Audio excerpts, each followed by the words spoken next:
I'm licensed teacher Karen Kelly, and welcome to Unity Church here in Springfield. Our intention is that this be a place that nurtures your soul and provides a place, a space that you can make a heart-centered connection with spirit. You are safe here, you are loved here, and you are in your right place. Wherever you are on your spiritual journey, you are welcome here. And let's have Barb and Salo open for us with music. Ladies? And here is a song by Ricky Byers Beckwith, My God is So Good to Me. Yes. I got up this morning singing, God is so good. Yep. I got up this morning singing, God is so good. I got up this morning singing, God is so good. My God is so good to me. I got up this morning singing, God is so good. I got up this morning singing, God is so good. I got up this morning singing, God is so good. My God is so good to me. Feeling good down in my soul, yeah, God is so good. Feeling good down in my soul, yeah, God is so good. Feeling good down in my soul, yeah, God is so good. My God is so good to me. In my time of trouble, I'm singing, God is so good. In my time of trouble, I'm singing, God is so good. In my time of trouble, I'm singing, God is so good. My God is so good to me. In the time of triumph, I'm singing, God is so good. In my time of triumph, I'm singing, God is so good. In my time of triumph, I know God is so good. My God is so good to me. When the day is over, I'm singing, God is so good. When the day is over, I'm singing, God is so good. When the day is over, I'm singing, God is so good. My God is so good to me. Every day in every way, God is so good. Every day in every way, God is so good. Every day in every way, God is so good. My God is so good to me. When I take the time to praise the Spirit, God is so good. When I take the time to praise the Spirit, God is so good. When I take the time to praise the Spirit, God is so good. My God is so good to me. I got up this morning singing, God is so good. I got up this morning singing, God is so good. I got up this morning singing, God is so good. My God is so good to me. I got up this morning singing, God is so good. I got up this morning singing, God is so good. I got up this morning singing, God is so good. My God, oh my God is so very, very, very good. Very, very, very good to me.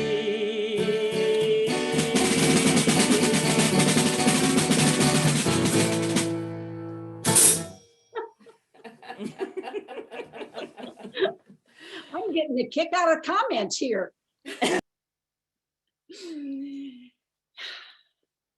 As we continue, today we stretch our arms more than 8,500 miles clear around to Unity Center of Love and Light in Johannesburg, South Africa.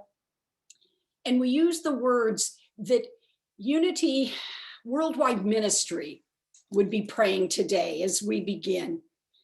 saying that we wrap our world in prayer this day, knowing that God is greater than whatever we face, greater than illness, greater than loss, than injustice, and greater than confusion. Because God is an ever-flowing stream of love and wisdom, pouring through each of us to anoint us as individuals, our community, our country, and around the world. Healing, harmony, and wholeness. Amen.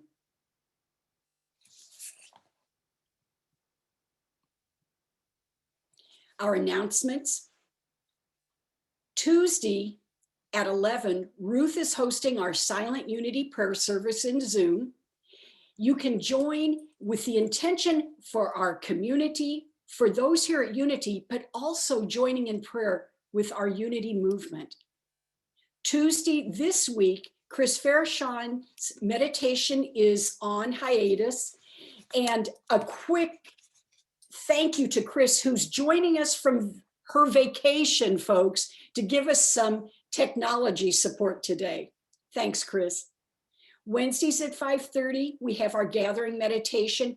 If 20 minutes of silence worked in with this touches your meditation experience, then please join us. And a little bit of reminder about our reopening. Remember, next week is our soft opening. We have our technology team and a couple other folks going to be on site, and they're making sure that we're on the right track with everything, with our procedures and everything, and making final adjustments so that we can broadcast live beginning next week from our sanctuary. And then June 13th being the day that everyone is welcome to join us in person if they so choose. If not, you are welcome to join in on our live broadcast. Now, this whole reminder that Jackie Cunningham announced last week is attached on our website as well as to our Facebook page, but Chris will make sure that it is attached to our Monday announcements also. So look at that announcement that comes out, read carefully in case there's any other information concerning this.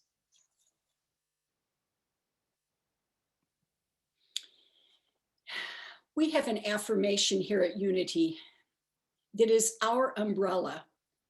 Will you take that with me together? There is only one presence and one power in the universe and in my life, God, the source of all good. And our vision statement, a world powerfully transformed through the growing movement of shared spiritual awakening. Our mission statement, we recognize that God is love, individualized in all people. Therefore, we provide a positive environment for spiritual growth that empowers all to be God's love in the world. And our daily word shared by Cindy Luton today.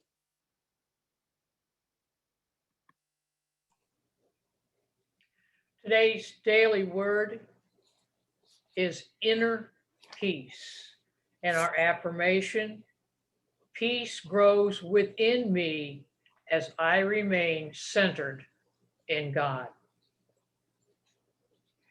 Inner peace, the peace of God that my words can only begin to describe, does not depend on outer circumstances. Peace does not come from any external source. It arrives from within me. At a place in a consciousness sometimes called the center of my being, peace, like all the qualities of God, waits for me to recognize and claim it. I claim inner peace when I remember the truth that God's presence is always with me and within me. As I center my attention in the divine presence within, peace soothes my feelings and restores order to my thoughts. I move through all circumstances with calm assurance.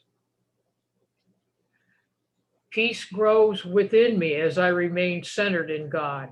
Every event of my day contributes to the calm peace of my soul. And from Isaiah chapter 26, verse 3, those of steadfast mind you keep in peace because they trust in you. And again, our affirmation for today, peace grows within me as I remain centered in God. And the words we remember today, inner peace. Thank you, Cindy. And Barb and Salo will prepare us for meditation.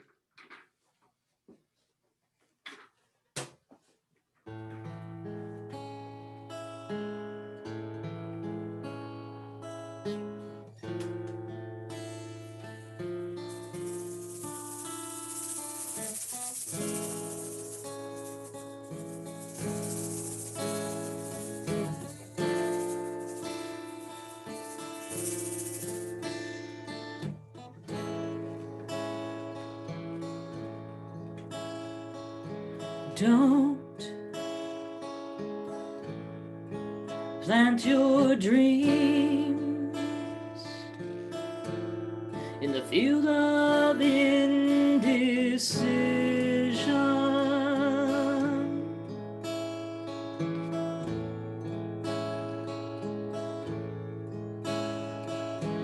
Don't plant your dreams in the field of indecision.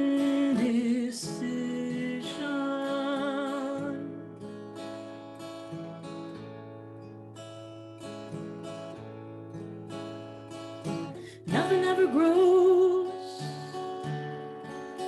but the weeds of what if. Nothing ever grows but the weeds of what if. Don't plant your dreams in the field of indecision.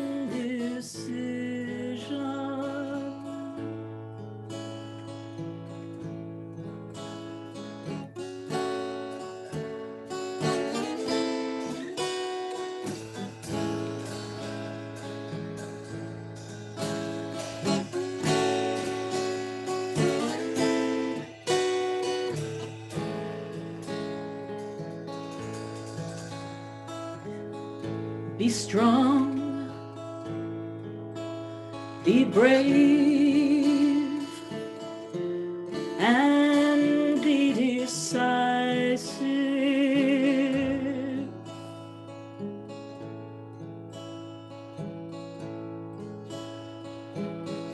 Be strong, be brave, and be decisive.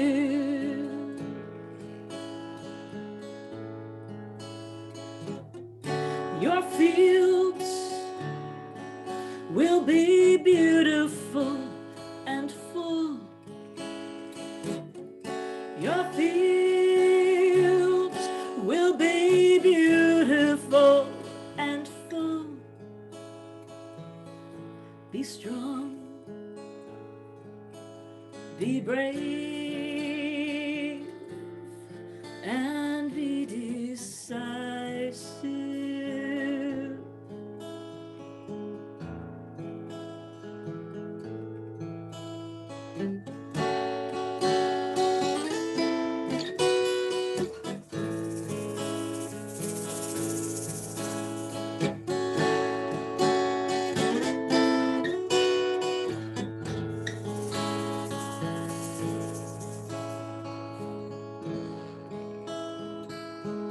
Once you make a decision, the universe conspires to make it happen.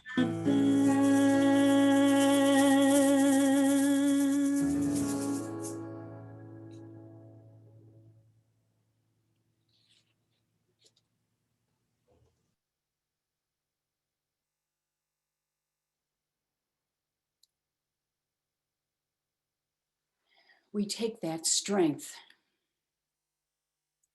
We take that bravery. We take that decisiveness. And we move to the still point where all falls off and leaves us in the midst of spirit. The ever-present Spirit of God infuses me with peace and love.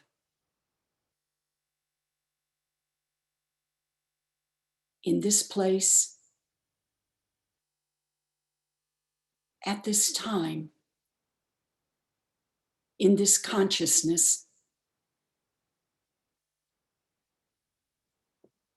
And so for a moment, I call to mind what comforts me. In the outer, it might be a comforter, something to cuddle with on a cool night, maybe a hearty bowl of warm soup. Maybe it's a walk in my garden, or at the end of a day, a talk with a friend. These are the outer reminders. But there is that which gives me peace and comfort at all times. And that is living life from this still point.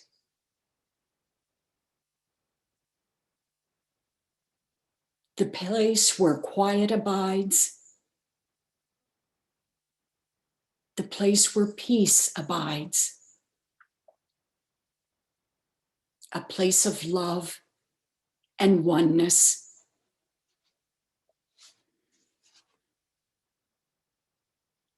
And here I connect with that inner calm.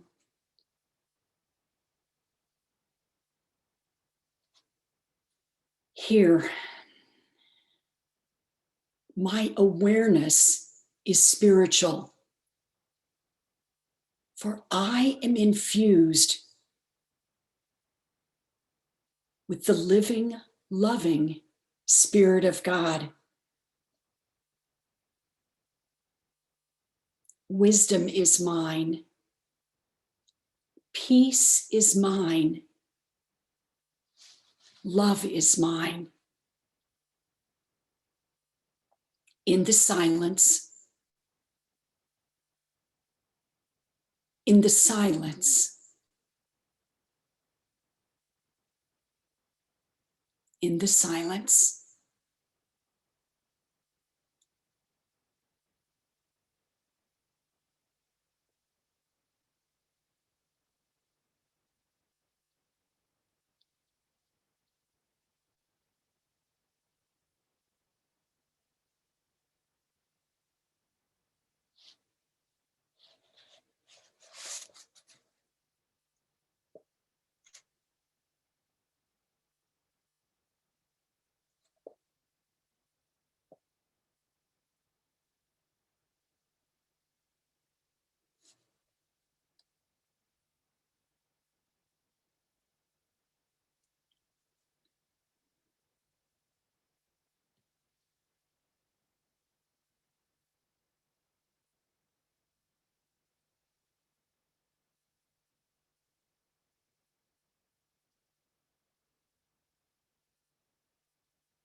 The ever-present Spirit of God infuses me with peace and love.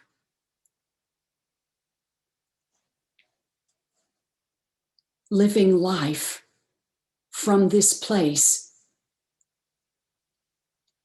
I connect with those that become my helpmates.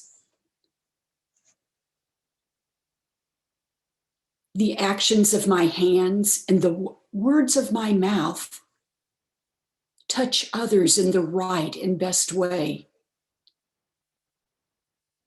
And so in little ways, and incidents more dramatic, there I am living life from a place of oneness. Peace and love abide. And so I see this day as a celebration. Trees greening, flowers blooming, wildlife plentiful. For I live from this still point. The blessings, the gifts of God are mine to share.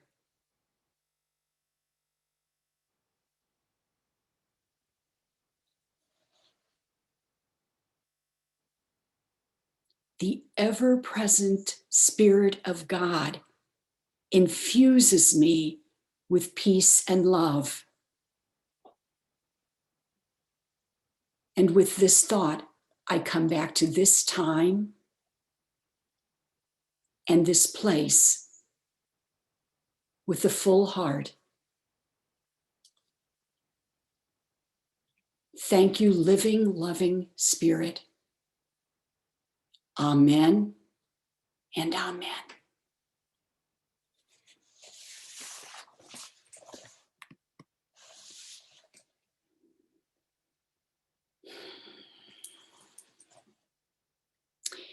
One blustery winter morning, an insurance salesman found himself out driving in the country fields, farm country. He'd been invited that day to share a presentation about long-term care with a retired farmer. Well, over a cup of hot tea, he began his icebreaker introduction, and he shared how he had come to do this work and also his thinking about how a particular product would really be of help to the farmer and his family.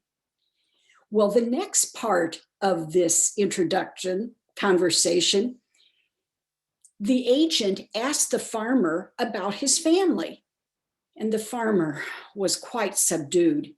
He explained that his wife had just passed recently, and he suddenly sat up and said, "Wait just a minute." He got up, left the room, came back with a document in his hands, 2 pages, typed front and back, and he asked the salesman to read it. The salesman took it and began to skim it, but he quickly realized that that didn't do justice to this document. And so he started again, reading at a much more comprehensible pace. It ended with the farmer's signature. It was a letter to the farmer's deceased wife. All the while the agent read it, he wondered why the farmer was taking him into his life in such an intimate way. Well, the farmer explained that he and his wife had been married for many years, that they had 3 children that were up and out of the nest. In the last few years, with a household, just the 2 of them, they had become even closer. He loved taking care of her, even in her illness. And her passing had really affected him profoundly. One day, he found himself knocking around the kitchen. He grabbed a pad and a pencil and he sat down and he began to write. And he wrote until he had everything down. He said it was 40 years of feelings that he wanted to express. He made some copies for family and for friends. And the salesman was gifted a copy that day. It was a loving summary of what the farmer and his wife had meant to each other, and how the absence of one had profoundly affected the other. The salesman didn't place a policy that day, but it didn't seem important.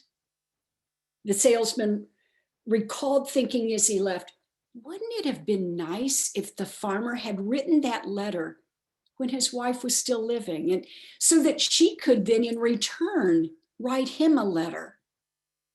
Now, this in no way was to diminish the value of that letter, because he knew it brought the farmer comfort and closure.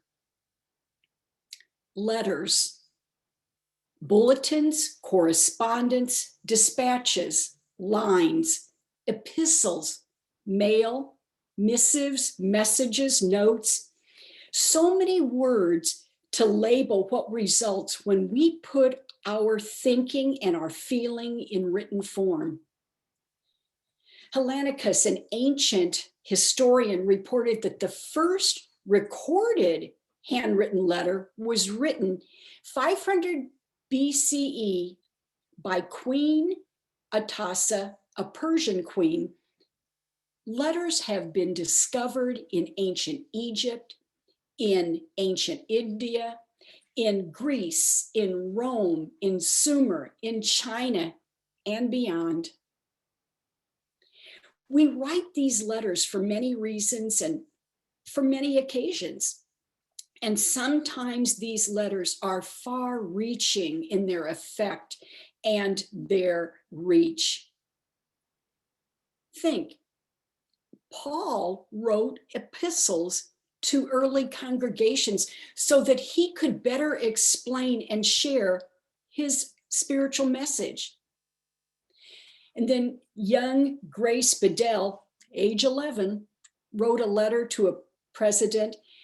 She was telling him why he ought to grow a beard. And we know what happened. President Lincoln grew a beard. In 1864, President Lincoln wrote a consoling letter to Lydia Parker Bixby. It was thought at that time that she had lost 5 sons in the Civil War. Experts tell us that this is the best example of a consoling letter written in English. Martin Luther King Jr. in 1963 wrote a letter from the Birmingham County Jail, and that letter touched the American Civil Rights Movement. Ingrid Burgess writes, words are a form of action capable of influencing change.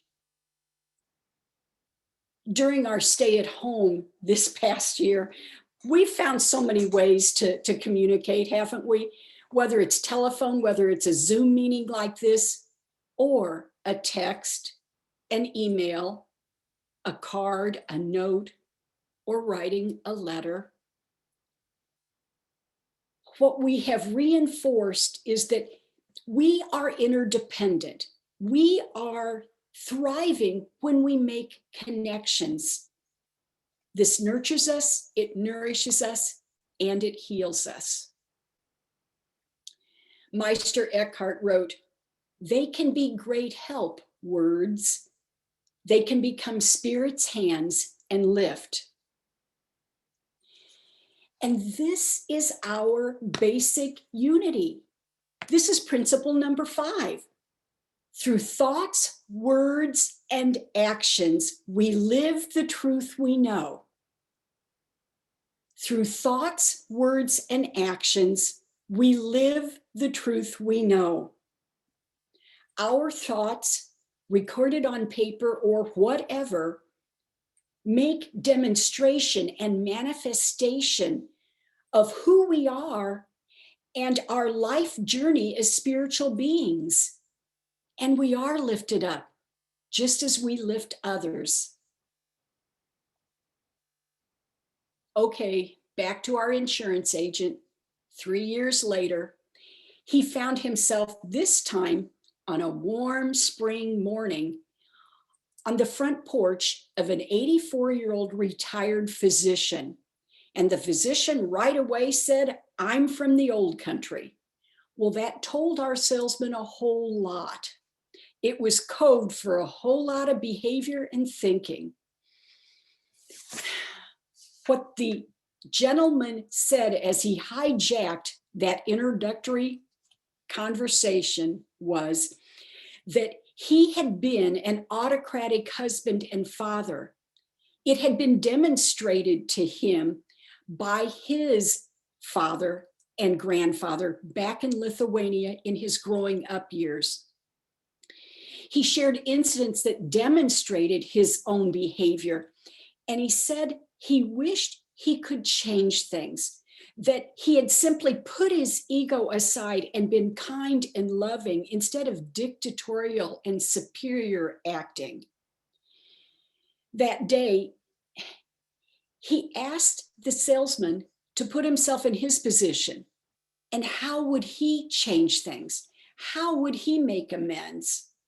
Well, the salesman paused. This presentation sure wasn't the one he planned to give that day, but his mind went back to the farmer's letter to his wife. And collecting his thoughts, he said, "Doctor, I would write each family member a letter explaining in detail how you feel and how you wish you could take back those hurtful things you said to them." The doctor immediately asked the salesman for his help, and the salesman returned later that day. He said, "Keep the letters positive, don't be critical, say you're sorry for past behavior, and tell them you want to make amends to change things." Well, their visit ended with a walk out to the garden in the back. And that day, the farmer took home 8 beautiful ripe tomatoes. I'm sorry, the salesman did, from the farmer. Phyllis Thoreau notes, "To send a letter is a good way to go somewhere without moving anything but your heart." Unity's early history is rich in letter writing, and it continues to be so. All you have to do is pick up a book on our early history or one of those early biographies, and you'll find out more about our prayer ministry, Silent Unity, and that early letter writing. Well, our co-founder, Myrtle Fillmore, was the first letter writer. She answered those requests, of course, by hand. Her first response to a request was dated September 7th, 1891. Now, more letter writers would have been added as the work increased and more letters came into Unity Village, but Myrtle kept her hand in. And even once anonymity was stressed, Myrtle still got in the occasional comment and her name signed at the bottom. She used to say she wanted to shake the silent out of Silent Unity. To welcome the new year, Unity has a special service. Years ago, we called it our New Year's Watch service. Under James Dillett Freeman, our poet laureate and early director of Silent Unity, we called it the Rite of the Phoenix Fire. Next, we called it the Burning Bowl. And now we say simply our releasing service. It's an opportunity to let go of what no longer serves us and then to lay claim to our greater good. It's a spiritual house cleaning of sorts. And it ends with a receptivity to new life, new energy, new vision, new gifts. And of course, we wrap everything up by writing a letter to ourselves. We fill the space that we've created with this letting go with positive, trusting thoughts. As co-creators with God, we're simply speaking the truth into being.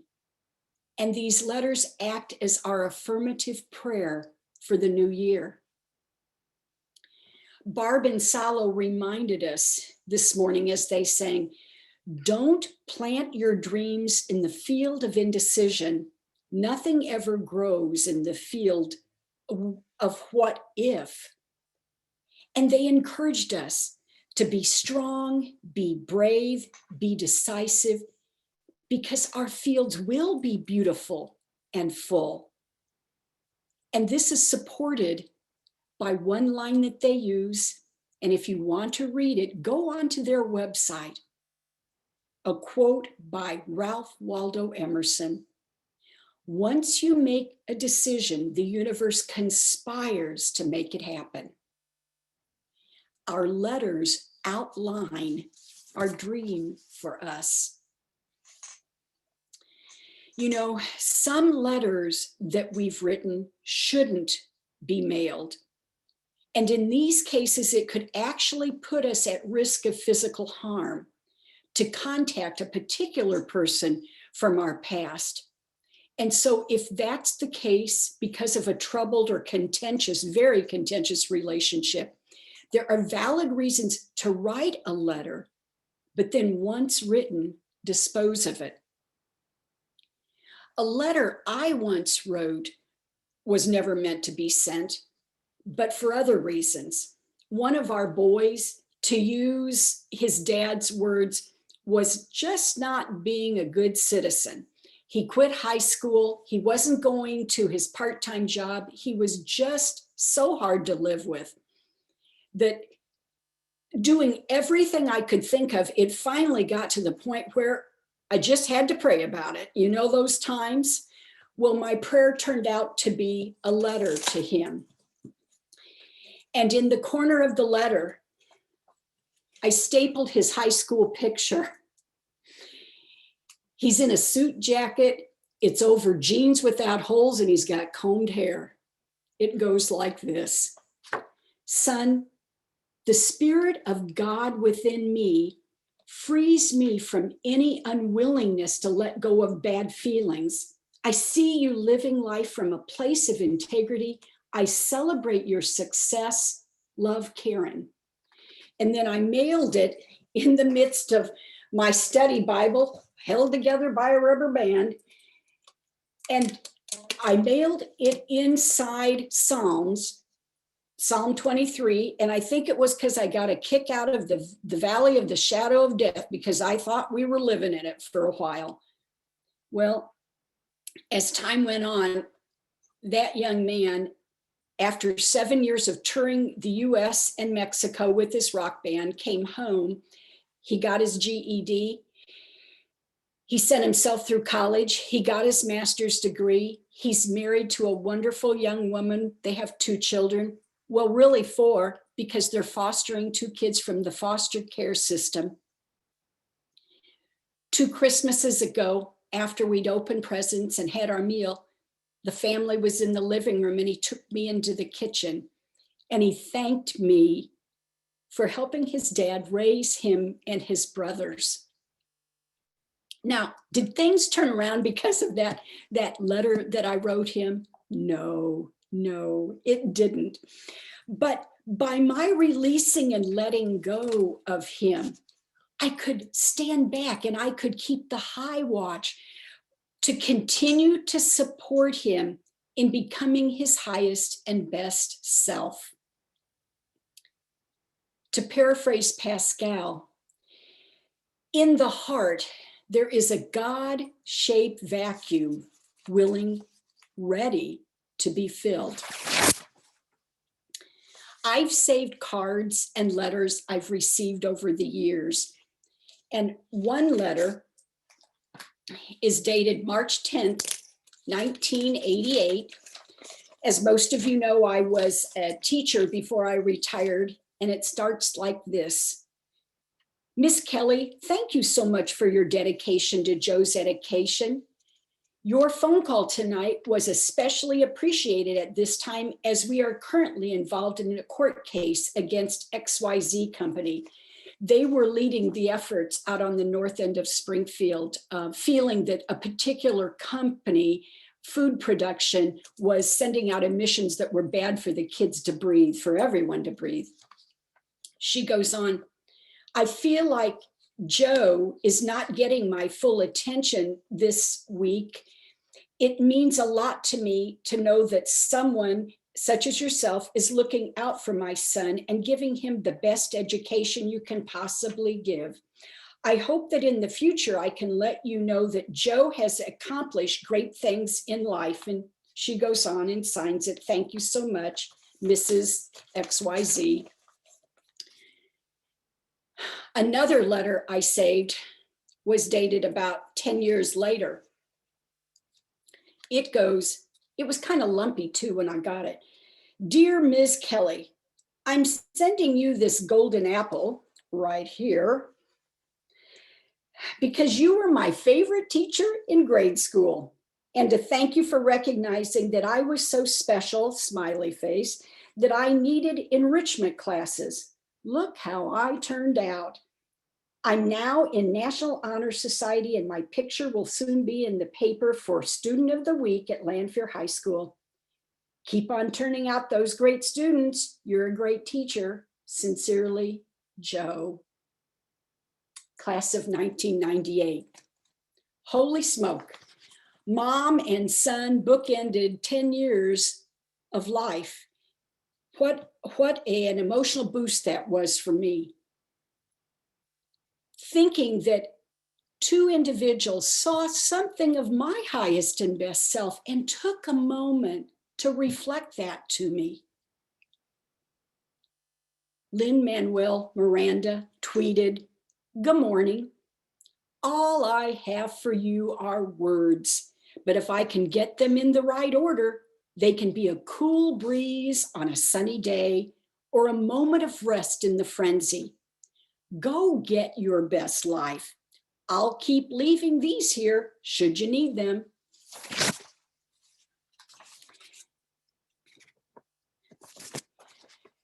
As we age, some of us, our handwriting gets worse, it seems. I know mine has. And yet, there's just something special about handwriting.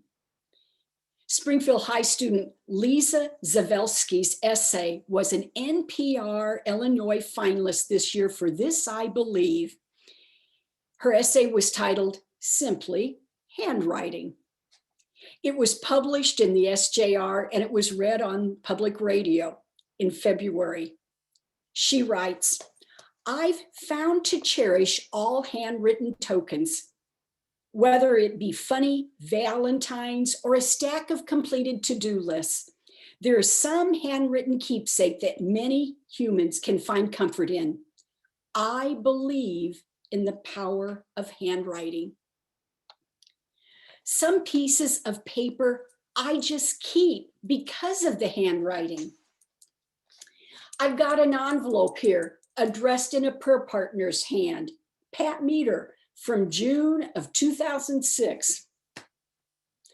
If you go through my washcloth drawer, you're going to find a list at the very bottom of it that I come to when I empty out all the washcloths.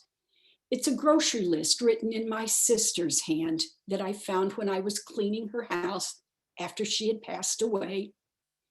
And when I open up my recipe box, there's a recipe for molasses cookies, butter the size of an egg, 2 handfuls of flour, written by Mama Welton, my grandma that I lived with for 3 years.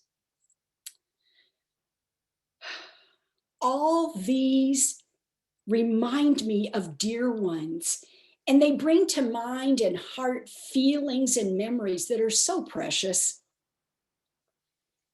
Acknowledgement, appreciation, comfort, forgiveness, freedom, guidance, release, strength, peace.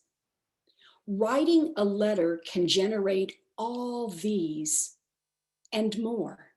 And it touches us, the individual, as we touch others in our community, and further and further and further. Okay, take a breath. So, what happened to our farmer, our doctor, our insurance agent? Well, in the case of the farmer, a salesman, a stranger, became a friend. The retired doctor, he actually wrote those letters. He mailed them. He has since moved to be near his family, and they are a work in progress. Our salesman, well, he made a friend that day, but beyond that, he wrote his own letters to his immediate family members and gave them to each of them. He has a letter on file that he will have delivered on his passing so that they each have another reminder. He received a gift of friendship that day, a wonderful lesson in the healing and nurturing power of letters. And don't forget that brown bag of luscious tomatoes. As we begin to close, our fifth principle: through thoughts, words, and actions, we live the truth we know. Ask yourself, what letter is yours to write today? Is it one to yourself? Is it to someone who has passed away? Maybe the person at the grocery store or the coffee shop or someone at the pet shop. And then what is the message? Is it one of release and letting go, or one of appreciation or endearment, acknowledgement of some sort? Some letters are to be written and sent, and some serve their purpose simply in the act of writing. No matter, write your letter today. Amen. A thank you to Barb and Salo for letting me use the lyrics of their song in our talk. And also a thank you to Ken Mitchell, AKA husband, for letting me use stories from his book, 8 Tomatoes, Letters from the Heart That Heal, Forgive, and Fulfill. So thank you, hon. Let's continue with our prosperity celebration now. And we recognize that divine love moves in and through us. As we bless, as these gifts are multiplied, and they go out to do God's work in God's timing, truly, truly a blessing for all. Amen. And a quick reminder as we're moving on, we have a special thanks for our volunteers who attended the training on Thursday with our technology consultants. Things will move easily and smoothly. That's our prayer, right, folks? And a reminder, here we are this Memorial Day weekend, Decoration Day. And whether we are going to fly a flag or join a parade or take that moment on Monday with our country, that moment of silence, we stand here in this place in acknowledgement of these dear ones, these men and women and their families, these individuals who have passed on in service to our country. We do bless them and honor them in all ways. And I'll ask you now to join in the prayer of protection, praying together. The light of God surrounds us. The love of God enfolds us. The power of God protects us. The presence of God watches over us.